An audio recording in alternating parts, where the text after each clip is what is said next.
Hello, and welcome to part 5 of our Intuitive Life Audit. So far together, we've explored how we spend our time and everything concerning our body and our health, our money, our relationships, and now we're turning our attention to our home and digital space. I don't think many of us realize how important our environment is and how much of an effect it has on us, and how much freedom we have to create a space that supports us. This isn't about judging, this isn't about turning everything upside down to change it, although you can do that if you want to. This is about noticing, getting still,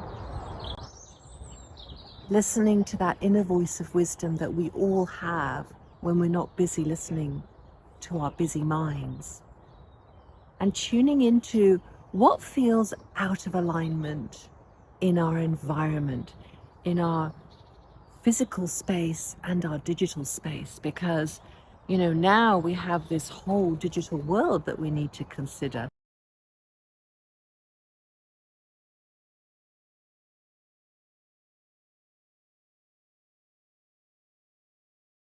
It's very important to tune into what in our environment is supporting us and what's depleting us. It's something that we don't talk about enough, I feel. This matter of our environment and how it affects us energetically, how it affects our well-being. Our environments shape our inner world more than we realize. And also, this isn't about perfectionism or minimalism. There have been times when I've wanted to sort of throw out 80% of my belongings and just embrace minimalism, but that's coming more from frustration than wisdom, and we don't want to be operating in that way. So consider deeply, consider quietly, what needs to stay and what needs to go.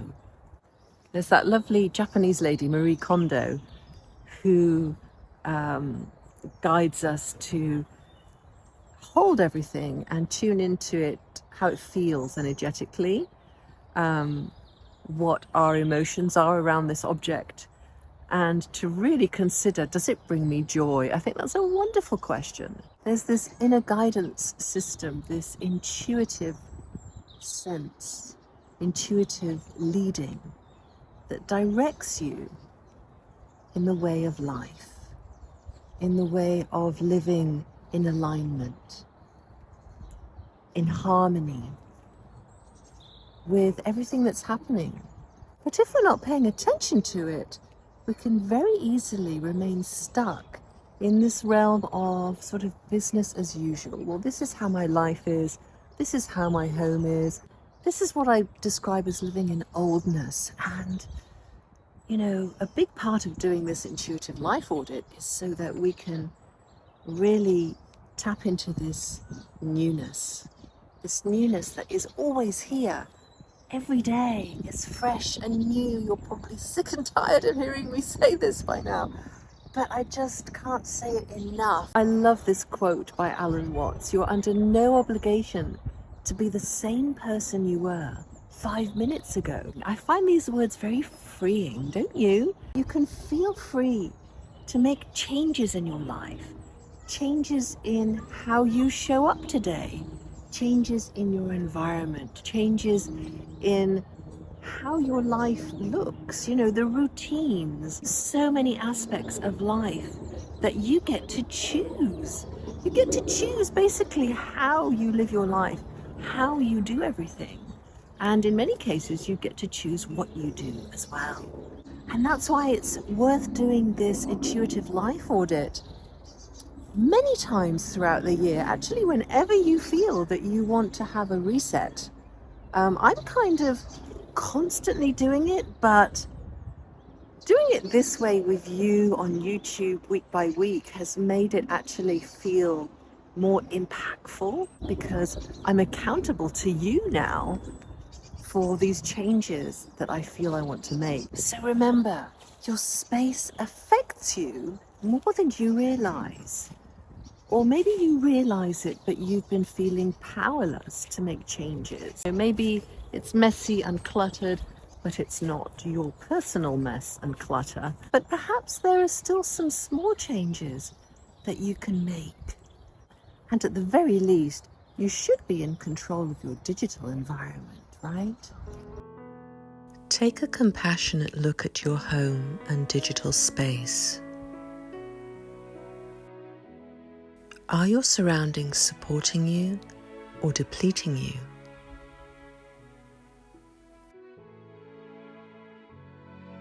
Ask yourself, what am I holding on to that no longer supports my way of living?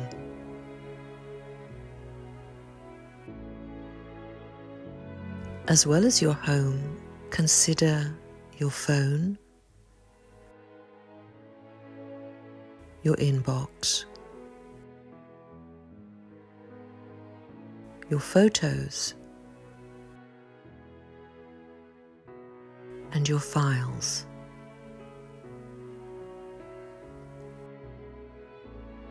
Notice where there is ease and where there is pressure. This is an invitation to listen inwardly and begin relating to your space with more presence and wisdom.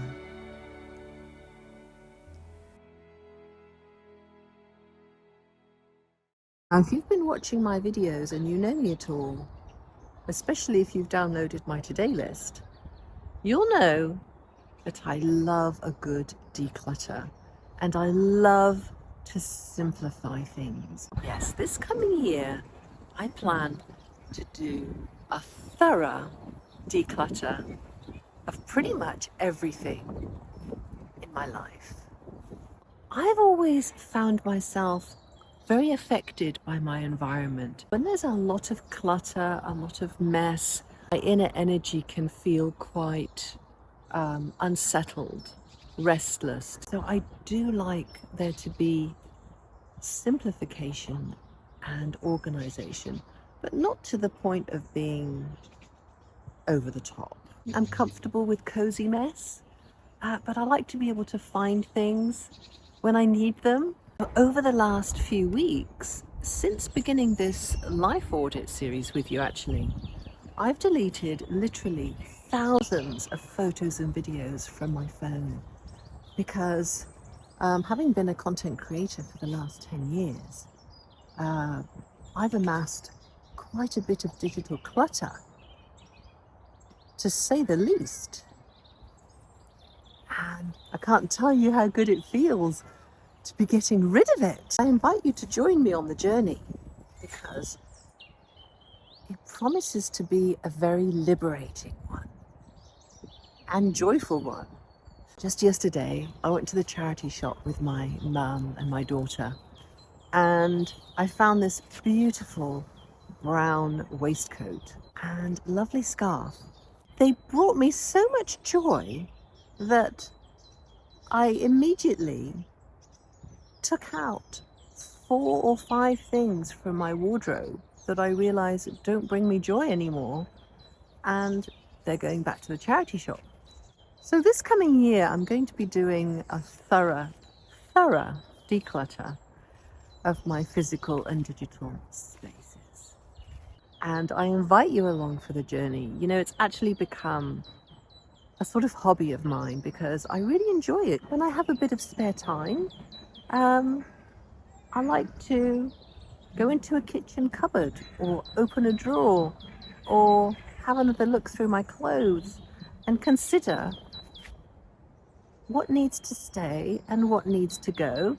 Let's give the space a good clean and invite some fresh new energy in there and bless someone else with the stuff that I don't want or need anymore.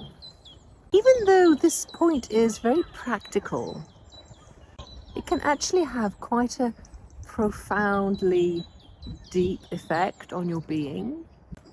Perhaps you can consider a time when you had a good declutter and it really energized you, or it felt cathartic in some way. It just you could breathe more easily. Perhaps you smile every time you look at that space that you've sorted out instead of neglected.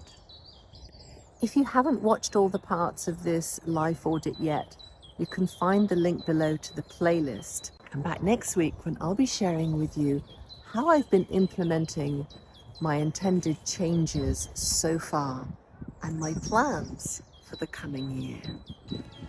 Have nothing in your house that you do not know to be useful or believe to be beautiful. Your home should be the antidote to stress, not the cause of it. The environment you live in is the soil for the person you're becoming. Freedom is about choices. Freedom to choose less rather than more. It's about choosing time for people and ideas and self-growth rather than for maintenance and guarding and possessing and cleaning.